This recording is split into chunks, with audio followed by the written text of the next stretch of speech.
कितने वक्त पहले लीक कर चुके थे। क्या हम नहीं जानते कि इंग्लिश के पेपर में, ज्योग्राफी के पेपर में जो क्वेश्चन आया था वो पुराने पेपर से सेम टू सेम उठाकर आप धर दिए थे। क्या हम ये सब बातें नहीं जानते? क्या आप समझते हैं कि ये जो छात्र है बेवकूफ है? हम आपको बता देना चाहते हैं और हमने बताया भी है। हमने एक इतना बड़ा आंदोलन खड़ा किया कि आपको हमारे सामने अपने घुटने टेकने पड़े हैं। एक बार फिर हम आपको दिखा देंगे। अगर आप चाहते हैं कि ये लड़ाई इस तरीके से लड़ी जाए तो हम पूरे तरीके से तैयार हैं कि हम इस लड़ाई को लड़ेंगे और इस लड़ाई में भी आप हारेंगे। आपको एनटीए को रद्द करना पड़ेगा, खत्म करना पड़ेगा, बंद करना पड़ेगा, क्योंकि हम शुरुआत से ही जो सेंट्रलाइजेशन है एग्जामिनेशंस का, हमने तब भी उसका विरोध किया था और आज क्योंकि सरकार ने छात्रों की नहीं सुनी, आज हम उसका नतीजा देख रहे हैं। किस तरीके से छात्रों को सफर करना पड़ रहा है, परेशान होना पड़ रहा है।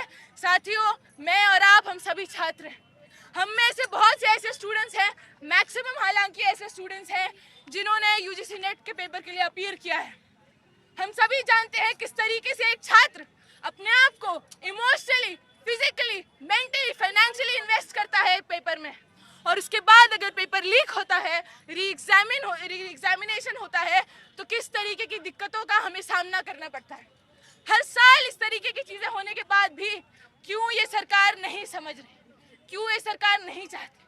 मैं आप सभी को बता देना चाहूंगी कि नीट पेपर लीक के लिए जो इन्वेस्टिगेशन हुआ था, सीबीआई ने चार्जशीट फाइल की थी, उसमें सामने आया कि एनटीए के 3 सब्जेक्ट एक्सपर्ट्स का पूरा हाथ था नीट पेपर लीक यूजी को लीक करने में।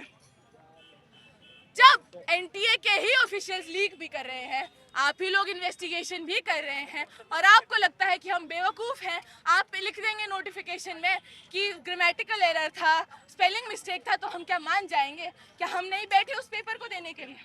साथियों, आज हम भारत के छात्र फेडरेशन की तरफ से एनटीए से, इस मोदी सरकार से ये डिमांड करते हैं कि सबसे पहले इस एनटीए को, इस नेशनल ट्रॉमा एजेंसी को, नेशनल टॉर्चर एजेंसी को रद्द किया जाए। दूसरा, अभी जो री एग्जामिनेशन के लिए छात्र बैठेंगे, उन सभी को उनका एग्जामिनेशन फीस पूरे तरीके से वापस किया जाए, और एग्जामिनेशन सेंटर्स का जो अलॉटमेंट है उसका उन्हें जो ऑप्शन दिया जाए, वो अपने मन मर्जी का जो एग्जामिनेशन सेंटर है वो चूज कर पाए। हम चाहते हैं कि एक इंडिपेंडेंट इन्वेस्टिगेशन इस लीक में भी, इस यूजीसी नेट के एग्जाम के लिए भी किया जाए और हमें बताया जाए साफ शब्दों में कि ये पेपर किसने बेचा। आप बार बार लगातार जो है छात्रों की जिंदगियों को, छात्रों की लाइफ्स को, उनके भविष्य को खतरे में डाल रहे हैं, सूली पे चढ़ा रहे हैं, और आपको लगता है कि हम चुपचाप बैठ जाएंगे। नहीं साथियों, भारत का छात्र फेडरेशन एसएफआई यहाँ पे पूरे पुरजोर तरीके से इस लड़ाई में भागीदारी लेगा, एक लीड ले रहा है, और आगे भी पूरे तरीके से इस लड़ाई को लड़ेगा जब तक ये नेशनल ट्रॉमा एजेंसी स्क्रैप नहीं हो जाती, रद्द नहीं हो जाती। इंकलाब जिंदाबाद, एनटीए हो बर्बाद।